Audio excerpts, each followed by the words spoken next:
ito ay isang napakahalagang process, yung impeachment process. Ito na yung natatanging paraan para panagutin yung mga impeachable officers. Hindi mo naman pwedeng mapanagot yan sa ibang paraan, lalo na yung ating Pangulo. Hindi mo pwedeng may immunity from suit. Kaya napakasagrado niyan. Simple lang naman, kung meron kang impeachment complaint, dapat yan ay dalhin mo sa Office of the Secretary General at ipareceive doon. Ang problema, nakakagalit yung nangyari. Hindi tinanggap, yung pinili lang kung sino yung tatanggapin. At ang pinakamasamang dahilan ay dahil daw nasa abroad yung Secretary General, hindi daw pwede tumanggap yung tanggapan. Hindi pwedeng tumigil ang proseso ng konstitusyon dahil may biyahe ang isang opisyal.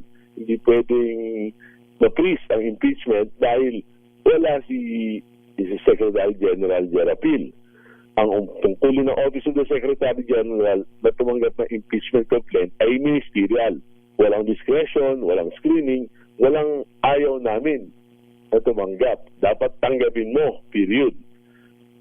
Ang pagtanggi ay hindi simpleng delay. Ito ay obstruction of a constitutional process. Pinatay sa oras, pinatay sa order of business. Dahil hindi tinanggap ang reklamo, walang time stamp, walang docketing, walang pagkakataon na maisama sa order of business. Sa impeachment, oras ang pinakamalakas na sandata. At ang pagtangging tumanggap, iyan ang pinaka-epektibong paraan para patahimikin ang katotohanan. Ano nilalabag ng Office of the Secretary General?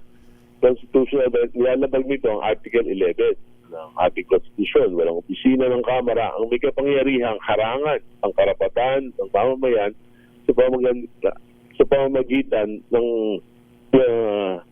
hindi tatanggapin yung isang impeachment. Ito ay sadyang grave abuse of discretion na maaaring talagang silipin sa Korte Suprema. Tingin ko rin merong administrative liability. Gross neglect of duty, conduct prejudicial to the service, at paglabag sa code of conduct ng public official. Posible rin may criminal. Kapag ang pagtanggal ay sinadya, ang hindi pagtanggap ay sinadya, pinagplanuhan, at ginamit para hadlangan ang accountability, maaaring magkaroon ng criminal implications, subject to evidence, of course, at due process. Congressman, para sa kaunawaan ng ating mga nakikinig ngayon, bakit ho ganito ang opinion ho ninyo? Sa Lunes ho ba, sa Martes ho ba, sa Miyerkules next week, bawal na ho bang mag-file?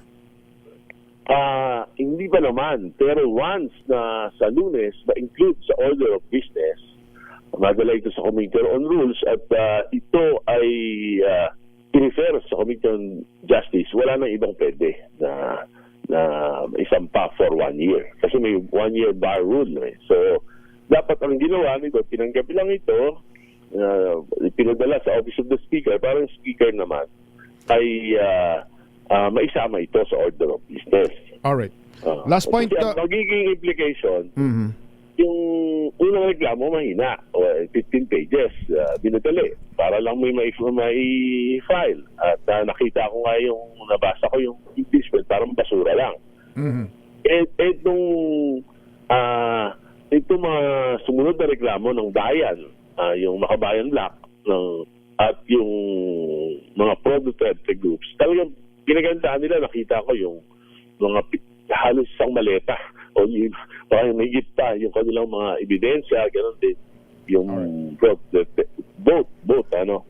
So, at nabasa ko na yung sa Makabayan Black, talagang maganda yung presentation nila at hindi ko sinasabing may pagkakasala ang Pangulo. Ang sinasabi ko lang, maganda yung presentation nila para sa isang intelligent discussion.